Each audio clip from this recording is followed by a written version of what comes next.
কেউ sniper rifle হাতে নিয়েছে, কেউ তলোয়ার হাতে নিয়েছে, আরও অনেক কিছু। এই কথাগুলো এখন আর কেউ প্রকাশ্যে আলোচনা করতে চাচ্ছে না। এর কারণ হলো যে বেশিরভাগ মানুষ আন্দোলনে মোরাললেস, বুঝে হোক না বুঝে হোক, আবেগের কারণে হোক, সবাই গিয়েছে। তো এই বিষয়গুলো যত বেশি আলোচনা করছে তারা সবাই ভয় পাচ্ছে। যেমন আমি ভয় পাচ্ছি যে ঠিক আছে, আমি তো 2014 সন থেকে এরকম চ্যাটাং চ্যাটাং কথা বলে আসছি। তো এখন দেখা গেল ভবিষ্যতে আওয়ামী লীগ এলো বা অন্য কোনো দল এলো, আচ্ছা ঠিক আছে, গোলাম মোল্লা রনিকে ধরে আনো, এনে তার কাছে এটা জিজ্ঞাসা করো যে তার সাথে তারেক রহমান সাহেবের সাথে কি কথা হয়েছিল, তার সাথে জামাতের লোকজনের কি কথা হয়েছিল, এনসিপির লোকজনের সাথে কোনো কথাবার্তা হয়েছিল কি না, তার সাথে মার্কিন ডিপ স্টেটের কোনো কথা হয়েছিল কি না, কিংবা বিদেশের যারা ইল্লু পিঙ্কু আছে তাদের সাথে কোনো কালে কথা হয়েছিল কি না। যারা পালিয়ে যাবে তারা তো যাবেনই, কিন্তু যারা দেশে থাকবেন, আমাদের মতো যারা দেশে মরে গেলেও থাকবেন, প্রতিটি মানুষের মধ্যে এ ধরনের একটা ভয়। ডিবি অফিসে নিল, ডিজিএফআই অফিসে নিল, নিয়ে এই ধরনের কথাবার্তা প্রশ্ন করলো। এখন ধরেন আপনি কিছু জানেন না, শুধুই মাত্র আবেগের বশে আপনি রাস্তায় নেমেছেন, আবেগের বশে অনেক কথা বলেছেন। এখন সেই সকল কথাবার্তা ক্লিপ এগুলো কেন আপনি বলেছেন, আফটার 2 ইয়ার্স 3 ইয়ার্স যদি আপনাকে এগুলো জিজ্ঞাসা করা হয়, আপনি রীতিমতো সোদনা হয়ে যাবেন, বেকুব হয়ে যাবেন। এবং যখন আপনাকে কোনো কর্তৃপক্ষ এভাবে জিজ্ঞাসা করবে, আপনার হাত পা থরথর করে কাঁপতে থাকবে। তো এর ফলে কি হলো, মানে এই যে জুলাই নিয়ে যে আবেগ ছিল, উচ্ছ্বাস ছিল, এবং সবাই যেভাবে নিজেদেরকে জুলাই যোদ্ধা মনে করতেন, এখন সেখান থেকে ক্রমশ মানুষ জাস্ট অনেকটা সেই হরলিক্সের মতো, আমি এমনি এমনি খেয়েছি। হরলিক্সের একটা বিজ্ঞাপন হতো না, খুব সুন্দর, যে আমি তো এমনি এমনি খাই। কেউ পুষ্টির জন্য খায়, কেউ প্রয়োজনে খায়, কিছু কিছু কিছু মানুষ আছে এমনি এমনি হরলিক্স খায়, ভালো লাগে। আমাদের দেশে কিছু কিছু মানুষ আছে রাস্তায় লোকজন দাঁড়ানো দেখলে তারা দাঁড়ায়, মসজিদে দাঁড়িয়ে নামাজে দাঁড়ায়, কেউ যদি কোনো কারণে একটু কাশিয়ে দেয়, তো যে লোক জীবনে গত 2-3 বছরে কাশিয়ে নেই, সেই দিনও তাকে কাশতে হবেই মসজিদের মধ্যে করে, এরকম একটা কাশি দিতেই হবে। এরপরে নামাজে দাঁড়িয়েছে, সেজদায় কোনো হয়তো অবোধ বালক বালিকা, সে হয়তো কিক করে হেসে দিয়েছে, 80 বছরের বুড়া লোকটি পাশে, তাকেও হাসতে হবে। হাসতে হাসতে তার চোখ দিয়ে পানি ঝরঝর করে পড়ে গেছে। ওই যে শিশুকে হেসেছিল সে হয়তো থেমে গেছে, কিন্তু বুড়া আর থামছে না। রাস্তাতে আপনি যাচ্ছেন, হঠাৎ করে দেখা গেল যে দাঁড়িয়ে 3-4 জন লোক একটা ওয়ালের ওখানে দাঁড়িয়ে প্রস্রাব করছে।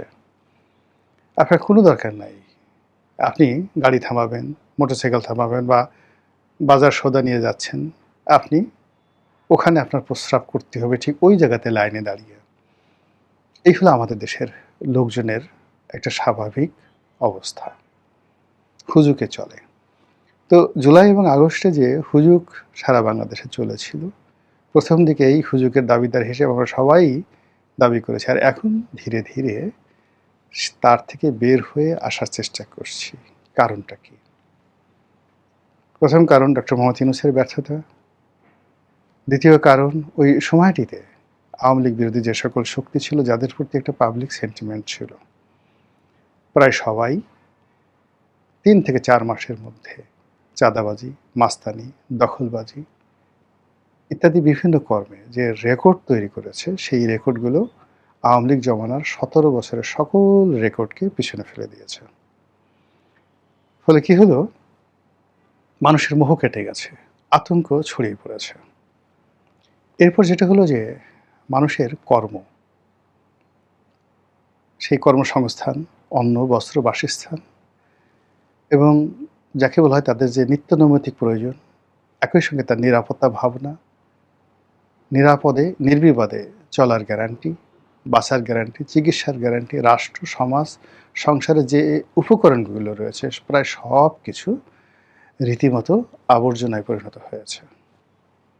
মানুষের স্বপ্ন বিলীন হয়ে গেছে, প্রায় সব ক্ষেত্রে হাহাকার, এবং চারিদিক থেকে শুধু হায়নার চিৎকার। যে সকল কথা শুনছি ভালো লাগছে না, যে সকল দৃশ্য দেখছি একেবারে অপছন্দ। ফলে আগামীকালটি আপনার আমার কেমন যাবে, আগামী বছরটি কেমন যাবে, এই বিষয়ে আমরা কোনো সিদ্ধান্ত নিতে পারছি না। আর এরই মধ্যে যখন ২০২৬ সনের জুলাই মাস চলে এলো, ঠিক সেই সময়টাতে মানুষের ক্রোধ এবং ক্ষোভ কোন পর্যায়ে গিয়ে পৌঁছে গেছে, বাংলাদেশের একজন অত্যন্ত শীর্ষস্থানীয় অভিনেত্রী, প্রয়াত হুমায়ূন আহমেদের স্ত্রী, অনেকের কাছে সমালোচিত, আবার অনেকের কাছে নন্দিত। তার মেধা, তার যোগ্যতা, তারপরে তার রুচি, তার শিল্পমনা, তার অভিনয় দক্ষতা, তার নৃত্য পটীয়সীয়তা, তার বংশমর্যাদা, মানে এইগুলো নিয়ে আপনি একটা স্পট ধরতে পারবেন না।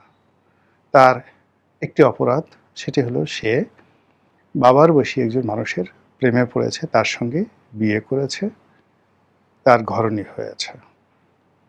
এছাড়া আপনি মেহের আফরোজ শাওনকে যদি তার বাবার পরিচয় মোহাম্মদ আলীকে ধরেন, তার মায়ের পরিচয় তহুর আলীকে ধরেন, তার নিজের পরিচয় ধরেন, তার ছাত্র জীবন সব কিছু ধরেন, আপনি এই বাংলায় অহরহ তার পাশে দাঁড়ানোর মতো, এরকম দাঁড়ানোর মতো রমণী খুঁজে পাবেন না। একমাত্র সেই একজন দুজন তার যারা সহশিল্পী ছিলেন, আমার এই মুহূর্তে মনে আসছে না, বাট মেহের আফরোজ শাওন ইজ অনন্যা সব দিক থেকে। সেই মেহের আফরোজ শাওন জুলাইয়ের পরপরই সে একের পর এক বক্তব্য দিয়ে যাচ্ছে, এবং ইদানিং বক্তব্য দিতে দিতে দিতে দিতে সে ধৈর্য হারিয়ে ফেলেছে, এবং রিসেন্টলি সে এই জুলাই মাসের একদম প্রথম দিকে জুলাই সিডিআই, আপনাদের সবাই জানেন এর অর্থ। তো ছেলেরা বলে, কিন্তু মেয়েদের মুখে এই ধরনের কথা, বিশেষ করে মেহের আফরোজ শাওনের মতো এমন একজন মানে একেবারে প্রথম সারির প্রথম শ্রেণীর শিল্পী, নাট্যকার, লেখক, পরিচালক, এবং বিশেষ করে হুমায়ূন আহমেদের স্ত্রী, বুদ্ধিমতী, সাহসী, তার মুখ থেকে এই ধরনের কথা আসা মানেই মানে আপনি বুঝতে পারেন যে এই জুলাইয়ের যোদ্ধা এবং জুলাইয়ের যে ইতিহাস, সেটি এখন কোন পর্যায়ে নেমে এসেছে। সারা বাংলাদেশ তোলপাড় চলছে শাওনকে নিয়ে, যে যার মতো গালাগালি করছে, কিন্তু গালাগালি করেন, আপনার ভালো লাগে শাওনকে গালাগালি করতে, আপনি করেন, কিন্তু তার সঙ্গে সঙ্গে শাওন কেন এই কথা বললো, বা শাওনের মতো অন্যান্য হাজার হাজার মানুষ, লাখ লাখ মানুষ এই কথাগুলো যারা বলছে, আপনি তাদেরকে তো টিকিটে পাচ্ছেন না। শাওন দৃশ্যমান, সে সেই কথাগুলো বলেছে তাই বলছে, কিন্তু তার আগে এরকম ঘটনা তো হওয়ার কথা না। আমরা এত কিছুর পরেও ৭১ মহান মুক্তিযুদ্ধকে মাথায় করে রেখেছি। আমেরিকা যারা মুক্তিযুদ্ধের পরাজিত শক্তি, তারাও মুক্তিযুদ্ধকে মাথায় করে রাখতে চাচ্ছে, মাথার তাজ বানাতে চাচ্ছে, তারা মুক্তিযোদ্ধা হতে চাচ্ছে, মুক্তিযোদ্ধার ছেলে সন্তান নাতিপুতি হতে চাচ্ছে, মুক্তিযোদ্ধাদের শালক দুলাভাই হতে চাচ্ছে, শিশু মুক্তিযোদ্ধা হতে চাচ্ছে।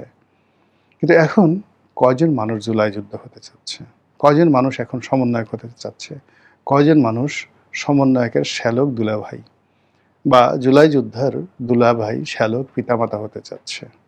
এই বিষয়গুলো যদি আপনি মূল্যায়ন করেন, তার সাথে সাথে ২০২৪ সনের জুলাই মাসের সেই রক্তাক্ত দিনগুলি যদি আপনি স্মরণ করেন, বিশ্বাস করেন, আপনি হিসাব মিলাতে পারবেন না। মহান আল্লাহ আমাদের সবাইকে হিদায়াত দান করুন এবং হেফাজত করুন। আসসালামু আলাইকুম ওয়া রাহমাতুল্লাহি ওয়া বারাকাতুহু।